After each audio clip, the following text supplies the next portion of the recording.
Good morning everyone. We are here at Cebu, the Holy Church of Simala, Cebu City. Yan ang ganda.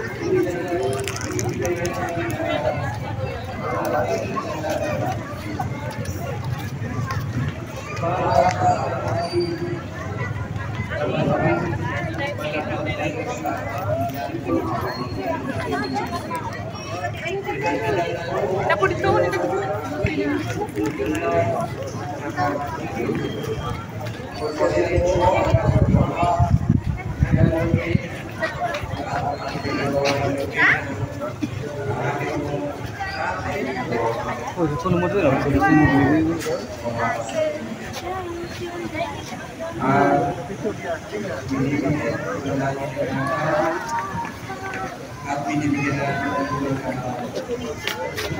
picture tayo pa na.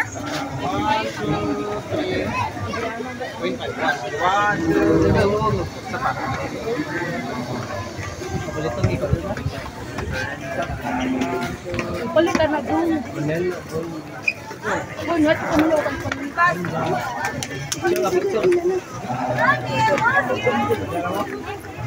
Kalang! Ay, lagyan nyo. Picture ito.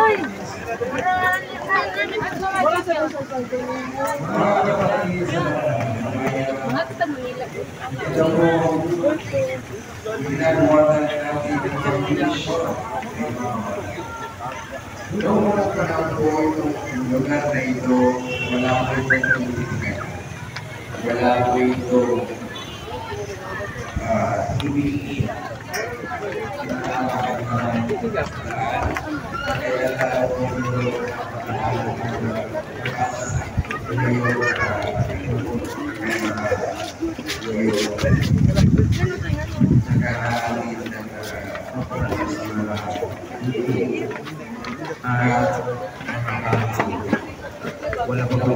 sa pagkulong na.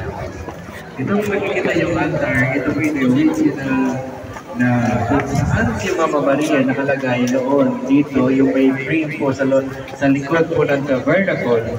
Yan po na ang original na lagayan ni Mama Mary nung siya'y nagpatulog nung siya'y umiyak.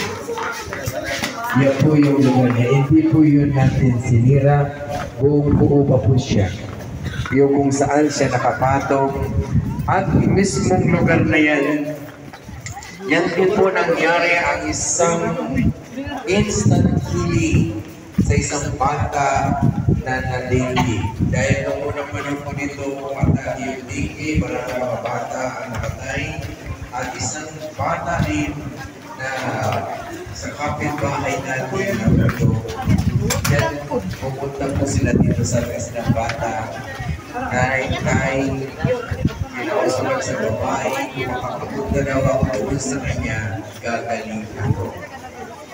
At ang dinalas ng tatay niya dito kasama ng nanay niya at mga kapatid na dinala dito sa altar ni Mama Maria. At nakiusap na sana naman ma-feel o mataglam yung mabilo po sa kanya yung damit o yung belo ni Mama Mary na sinakot niya noong 1998 sa kanyang pag-ibig. Dahil bago pa kami sa Cebu noon, natakot na ang superior, baka mangyari sa bata at nagdasal na lang siya na sana naman walang mangyari sa bata. At talagang nagpumilit na tumiram doon sa David.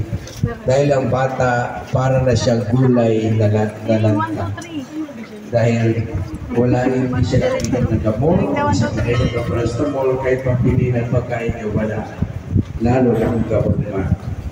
Nung pagkabili doon sa bata, bigla itong pinawisan. At umalaw ang bata at nagpariusbus sa kanyang papa o sa kanyang tatay at naglalakad lang ang sarili. Bawat ay naguluto po ako. At biglang kami ganyan natigilan dahil doon sa ibang panahon na yun, merong sisigaw, merong lumulukso at nagpapalakpak at nagagala, nagsasaya dahil ang para instant hit na binigay ni Mama Mary sa kanya. Palakpakan naman po natin si Mama Mary.